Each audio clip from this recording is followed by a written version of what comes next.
नमस्कार, आप सभी का स्वागत है स्टार सिटी न्यूज़ में। मैं इस वक्त दिल्ली के सदर बाजार विधानसभा शास्त्री नगर मंडल में मौजूद हूँ। साथ ही हमारे राजकुमार शर्मा जी हैं, जो कि नवनियुक्त वाइस प्रेसिडेंट बने गए हैं शास्त्री नगर मंडल से, भाजपा से। आइए इनसे सीधी बात करते हैं।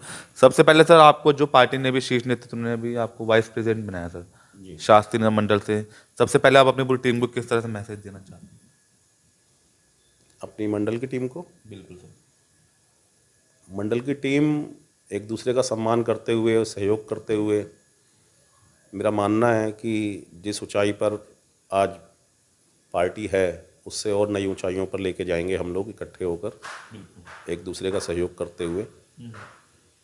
बस यही मेरा संदेश है कि सब लोग एक रहें, एकता का परिचय देते हुए बिल्कुल। और काम करेंगे हम। अच्छा, मेरा सर सवाल है, जैसे कि अभी भी भाजपा की ऐतिहासिक जीत हुई है 3 राज्यों में, जी। राजस्थान, मध्य प्रदेश, छत्तीसगढ़, जी। तो ये कहीं ना कहीं श्रेय मोदी जी को जाता सर। तो इस पे भी कुछ मैसेज देना चाहते हैं?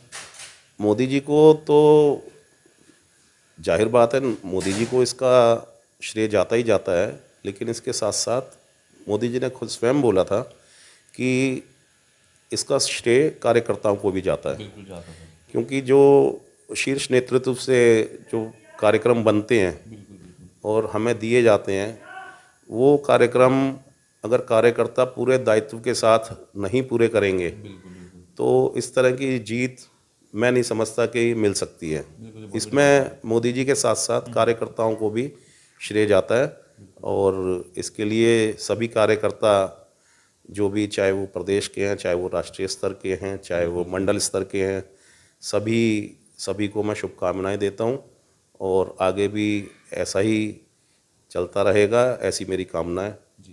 सर, मेरा सवाल ये भी रहेगा, अब 24 के चुनाव हैं, तो इस तरह जैसे आपने देखा कि 3 राज्यों में अभी जो आपकी जीत हुई है विधानसभा में, तो लोकसभा में क्या लगता है आपको परिणाम आने वाले?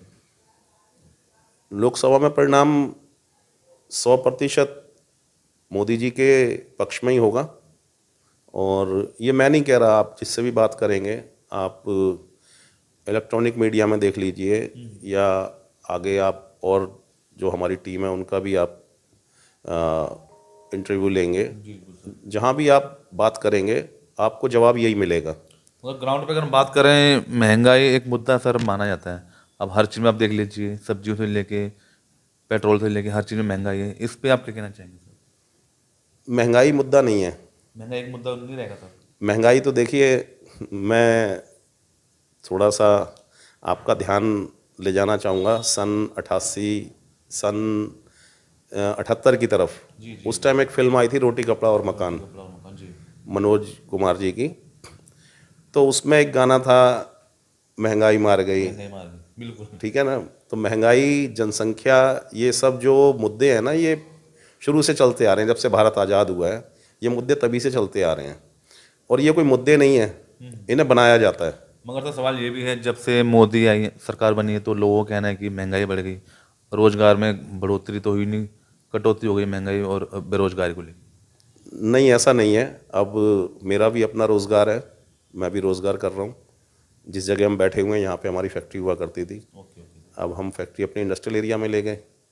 ऐसा नहीं है कि हम नेतागिरी में हैं तो यहीं चलाएंगे, ऐसा कुछ नहीं है। जो ऊपर से जैसी योजनाएं बनती हैं, और हमारी कोशिश ये रहती है कि जैसी योजना बनी है वो वैसे ही लागू हो जाए। जी। यहाँ से कहा गया फैक्ट्री हटाइए, फैक्ट्री हट गई, फैक्ट्री इंडस्ट्रियल एरिया में चली गई। Okay okay. और मैं नहीं समझता, अब मेरा अपना रोज़गार है, जीएसटी का आया, वैट से जीएसटी हुआ, हमने जीएसटी नंबर भी लिया, मैं अपने ऊपर लेके बोल रहा हूँ बात। जी जी। ठीक है ना? तो ये जो मुद्दे हैं ये अनावश्यक रूप से बनाए जाते हैं, इन्हें बढ़ाया जाता है, और सब कृत्रिम कृत्रिम मुद्दे हैं ये। जिस तरह केजरीवाल जी ने कहा था कि हम पानी, बिजली, शिक्षा, स्वास्थ्य पे काम कर रहे हैं, तो इस पे क्या कहना चाहते हैं वो? केजरीवाल जी ने जो कमज़ोर तबका है, कमजोर तबका। कमज़ोर तबका मतलब हम अपनी भाषा में, हमारी पार्टी में बोला जाता है अंतिम छोर के व्यक्ति, समाज के अंतिम छोर के व्यक्ति। अंतिम छोर के व्यक्तियों में वो लोग आ जाते हैं, घरों में काम करने वाले, फैक्ट्री में काम करने वाले मजदूर, वो लोग जिन तक सरकारी योजनाओं का लाभ पहुंच नहीं पाता। जी जी। तो केजरीवाल जी ने उन लोगों को टारगेट किया, उनको फ्री बिजली, फ्री पानी का लालच दिया। और जितने भी उनके वोटर हैं, जी सर। जो रेलवे लाइन है हमारी, रेलवे लाइन के दोनों तरफ आप पूरी दिल्ली में चले जाइए, जी सर। झुग्गी बस्ती मिलेगी आपको, बिल्कुल बिल्कुल। वही लोग उनके वोटर हैं। क्योंकि अगर मध्यम वर्ग के आज लोग हैं, उनको भी आजकल सुविधा मिल रही है पानी बिजली की। हाँ बिल्कुल मिल रही है, जिसको फ्री में मिलेगा वो तो वोट देगा ही ना जी।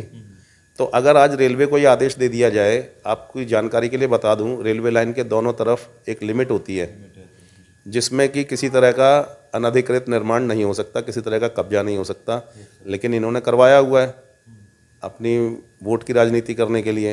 रेलवे को अगर आज आदेश दे दिया जाए कि भाई आप अपनी जगह खाली करवाइए, तो मैं नहीं समझता कि केजरीवाल जी टिक पाएंगे फिर दिल्ली में। जी। बिल्कुल नहीं टिक पाएंगे, नहीं टिक पाएंगे सर। बिल्कुल। अच्छा, शास्त्री नगर के बेसिक मुद्दों पर अगर हम बात करें तो क्या हालात हैं आज के मंडल में? शास्त्री नगर में हमारे जो काउंसलर हैं, निगम पार्षद श्री मनोज जिंदल जी, उनको अभी 1 साल हुआ है, सर पूरा हो चुका है। 1 साल पूरा हो चुका है। और 1 साल में जो काम उनके सामने आए, उन्होंने एक व्हाट्सएप ग्रुप भी बना रखा है जी। जिसमें उन्होंने बोला हुआ है कि आप वीडियो बनाइए, वीडियो बना के वहाँ का एड्रेस डालिए और अपना फ़ोन नंबर। और मैंने खुद उस पर गौर किया और उस पर मैंने कंप्लेंट डाली थी। जी सर। ज़्यादा से ज़्यादा 2 दिन लगते हैं उसको, प्रॉब्लम को सुलझने में, सॉल्व हो जाती है। ओके। तुरंत अधिकारी आते हैं, जो करने वाले आते हैं, वो आके वहाँ का मुआयना करते हैं और वो प्रॉब्लम दूर की जाती है। आपकी जानकारी के लिए बता दूं, मेरे पास एक दायित्व और है, प्रधानमंत्री उज्ज्वला योजना का विधानसभा का प्रमुख हूँ मैं। ओके।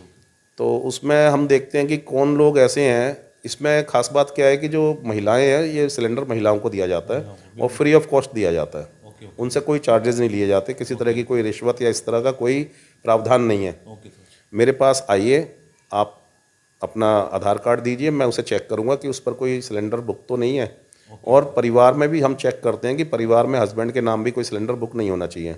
अगर वो ये सब चीज़ें पूरी करते हैं तो उन्हें निश्चित रूप से सिलेंडर दिया जाएगा। 5 सिलेंडर अभी भी उसमें प्रोसेस में है मेरे पास, जैसे उनकी बैंक डिटेल आएगी उनको सिलेंडर दिया जाएगा। अच्छा, आज जैसे वीरेंद्र सचदेवा जी दिल्ली अध्यक्ष जी के नेतृत्व में आज आपने कांग्रेस में घेराव भी किया, धरना प्रदर्शन, क्या रहा आज में? सर मैसेज क्या देना चाह रहे हैं? मैसेज यही है कि कांग्रेस की जो नीति हैं वो आज भी वंशवाद का ही, उनके जो एजेंडे में है वंशवाद ही है आज भी। उनका पूरा प्रयास है कि किसी तरह राहुल गांधी जी प्रधानमंत्री बन जाएं। अभी पीछे आपको याद होगा, उन्होंने भारत जोड़ो यात्रा निकाली थी। बड़ा हास्यास्पद मामला है ये कि आप किसको जोड़ने निकलेंगे, जो टूटा हुआ होगा। जब कोई चीज़ टूटी हुई नहीं है, भारत कोई टूटा हुआ थोड़ी है। बिल्कुल। हाँ, टूटा हुआ एक है, पाकिस्तान ऑक्यूपाइड कश्मीर हमारे हिस्से से टूटा हुआ है। तो इनको इस तरह के आंदोलन उस जगह जाके चलाने चाहिए ताकि पीओके हमारे वापस आ सके। उसमें काफ़ी हिस्सा चाइना के पास है, वो भी टूटा हुआ है हमारे से। तो जहाँ पर जो हिस्से टूटे हुए हैं, जहाँ से भारत टूटा हुआ है, इनका फ़र्ज़ ये बनता है वहाँ जाके इस तरह की भारत जोड़ो यात्रा करें ताकि हमारे जो टूटे हुए हिस्से हैं, पीओके और चाइना के कब्जे में जो हमारा कश्मीर है, वो हमें वापस मिल सके। लेकिन ये दंगा करवाने के लिए, जातियों में बांटने के लिए, देश के नागरिकों की एकता भंग करने के लिए, देश की एकता और अखंडता को भंग करने के लिए ये हमें जातियों में बांटते हैं। ये जनगणना भी करते हैं तो जातिगत जनगणना करते हैं। तो ये बड़ी विनाशकारी नीतियां हैं कांग्रेस की, शुरू से चलती आ रही है। अब उस पर अंकुश लगना शुरू हुआ है तो इन लोगों को तकलीफ हो रही है। तो बाकी सब आप देख ही रहे हैं, पब्लिक भी देख रही है। यही वजह है कि ये लोग बैकफुट पर जा रहे हैं। बैकफुट पे जा रहे हैं आज।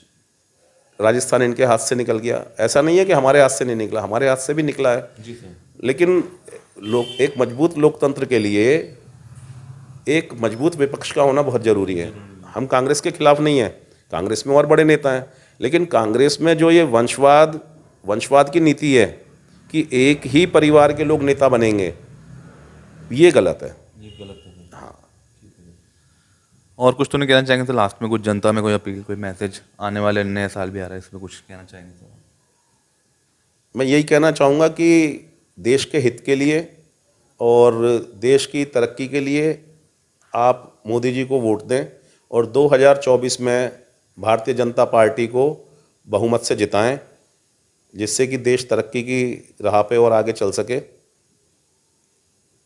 यही मेरा संदेश है। धन्यवाद। तो ये हमारी सीधी बात राजकुमार शर्मा जी से, स्टार सिटी के साथ मैं जितेंद्र गुप्ता।